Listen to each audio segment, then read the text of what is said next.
Good morning. ഇന്ന് day 30 ആണ്. നമ്മുടെ ലാസ്റ്റ് ഡേ ആണ് ഇന്നത്തെ. നമ്മുടെ 30 ഡേയ്സ് ചലഞ്ചാണ് നമ്മൾ പ്ലാൻ ചെയ്തത്. 30 ഡേയ്സിൽ നമുക്ക് കറക്റ്റ് പോവുകയാണെങ്കിൽ നമ്മൾ ഏപ്രിൽ 30 നിർത്തണമായിരുന്നു. പക്ഷേ നമുക്ക് കുറച്ച് ഹെൽത്ത് ഇഷ്യൂസും കാര്യങ്ങളുമായിട്ട് അത് എക്സ്റ്റെൻഡ് ആയി. ഇപ്പം ഇന്ന് മെയ് 4 അപ്പോൾ നമുക്ക് ആദ്യം പോയിട്ടൊന്ന് വെയിറ്റ് ചെക്ക് ചെയ്യാം. 6:10 നമ്മൾ സ്റ്റാർട്ട് ചെയ്തിട്ടുണ്ട്. ആൻഡ് യെസ്, വെയിറ്റ് കണ്ടുല്ലോ. എൻ്റെ ഈ ഒരു 30 ഡേയ്സ് ജേർണി എന്ന് പറയുമ്പോൾ ഡയറ്റ് എടുത്തിട്ടുണ്ടായിരുന്നു. ഞാൻ 30 ദിവസം ഡയറ്റ് പ്രോപ്പറായിട്ട് എടുത്തിട്ടുണ്ടായിരുന്നു. പ്രോപ്പർ എന്ന് വെച്ച് കഴിഞ്ഞാൽ അതിൽ 2 ഡേ ആയിരുന്നു ഞാൻ ചീറ്റ് ഡേ ചെയ്തത്. ഒരു ഫംഗ്ഷൻ ഉള്ളതുകൊണ്ട് മാത്രം 2 ദിവസം ചീറ്റ് ഡേ ചെയ്തിട്ടുണ്ട്. ഒരു ദിവസം സദ്യയാണ് കഴിച്ചത്, പായസമൊക്കെ കൂട്ടിയിട്ട്. പിന്നത്തെ ഒരു ദിവസം ബിരിയാണിയും സദ്യയും രണ്ടും ഒരുമിച്ച് കഴിച്ചു കേട്ടോ. പക്ഷേ എന്തോ ആ ഒരു ഫുഡ് കഴിക്കൽ തീരെ പറ്റിയിട്ടുണ്ടായിരുന്നില്ല. വോമിറ്റിങ്ങൊക്കെ ആയിരുന്നു. ഭയങ്കര ഹാപ്പിയാണ്. ഇത്രയും വെയിറ്റ് കുറയ്ക്കാൻ പറ്റുമെന്ന് വിചാരിച്ചിട്ടുണ്ടായിരുന്നില്ല. ഞാൻ പറഞ്ഞല്ലോ, ചില മെഡിക്കേഷൻസും കാര്യങ്ങളൊക്കെ ആയിട്ട് വെയിറ്റ് ഇത്ര കുറയുമെന്ന് കരുതിയില്ല. വെയിറ്റ് കൂടുന്നു തന്നെയാണ് വിചാരിച്ചിട്ടുണ്ടായിരുന്നത്. ഇന്ന് രാവിലെ വെയിറ്റ് ചെക്ക് ചെയ്തപ്പോൾ അടിപൊളി ഹാപ്പി. സോ നമുക്ക് നടന്നിട്ട് വരാം. ഇത് പോകുന്ന വഴിക്ക് കണ്ടതാട്ടോ.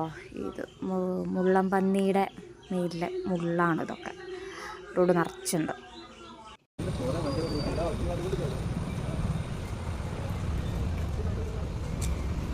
അത് നമ്മൾ സെയിം വഴി കൂടെ തന്നെയാണ് പോകുന്നത്. മലക്കടയിൽ നിന്ന് എൻട്രി ബോർഡ് വെച്ചതിലൂടെ തന്നെയാണ് നമ്മൾ പോകുന്നത്. പോയിട്ട് തണ്ണീർപ്പന്തലിലെത്തും, അവിടെ നിന്ന് കക്കോടിക്കും. സെയിം അവസ്ഥയാണ്. റോഡിൽ പണി നടക്കുന്നു, റോഡ് അടച്ചു. ഒരു പാലുണ്ടായിരുന്നു, അത് പോയോ ആവോ? പോയോ കേട്ടോ.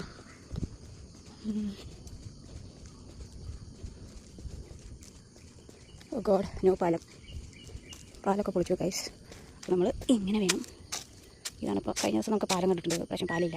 ഇങ്ങനെ സെറ്റപ്പ് ആക്കി വെച്ചിട്ടുണ്ട്. യെസ്, അപ്പോൾ ഇനി കുറച്ചുകൂടെ നടന്നു നമ്മുടെ തണ്ണീർപ്പന്തൽ ബസാറെത്തി. അപ്പോൾ നമ്മൾ ഇവിടെ തണ്ണീർപ്പന്തലുള്ള ഇതൊക്കെ കയറണം. ഇപ്പോൾ കഴിഞ്ഞിട്ട് വന്നു കടപ്പുറം വെച്ചിട്ട് പോവാം. ഓക്കെ, ഇതാണ് നമ്മുടെ പച്ചക്കറി പീടിയ. ഇവിടുന്ന് മുട്ട മേടിക്കാം. 15 മുട്ട കേട്ടോ നമ്മൾ മേടിച്ചത്. അതുപോലെ ഒരു പാക്കറ്റ് പപ്പടവും. അപ്പോൾ നമ്മളിതൊക്കെ മേടിച്ചു. ഇനി നമുക്ക് മീൻ മേടിക്കാൻ പോവാം. മത്തി മേടിക്കാം കേട്ടോ. ഇത് മേടിച്ചിട്ട് വീട്ടിലേക്ക്. സമയം 7:45. നമ്മൾ ഓൾമോസ്റ്റ് ഒരു 7 കിലോമീറ്റേഴ്സ് നടന്നിട്ടുണ്ട്. അപ്പോൾ അത്രയേ ഉള്ളൂ നമ്മുടെ 30 ഡേയ്സ് വാക്കിംഗ്. എല്ലാതും ഒന്ന് തീരുകയാണ്. പുതിയ എന്തെങ്കിലും അപ്ഡേറ്റ്സ് നോക്കട്ടെ, പ്ലാൻ ചെയ്യുന്നുണ്ട്. നാളെ മുതൽ വാക്കിംഗ് ഉണ്ടാകും, പക്ഷേ വീഡിയോസ് വരില്ലാന്നേ ഉള്ളൂ. ഞാൻ വാക്ക് ചെയ്യാൻ തന്നെയാണ് പ്ലാൻ ചെയ്തിരിക്കുന്നത്. പുതിയ എന്തെങ്കിലും ഒരു വെറൈറ്റി പ്ലാൻസ് എന്തെങ്കിലും വരികയാണെങ്കിൽ വീഡിയോസ് വരും. ആൻഡ് അത്രയേ ഉള്ളൂ. 30 ഡേയ്സ് വീഡിയോ കണ്ട എല്ലാവർക്കും ബിഗ് താങ്ക്സ്. ശരി, ബൈ.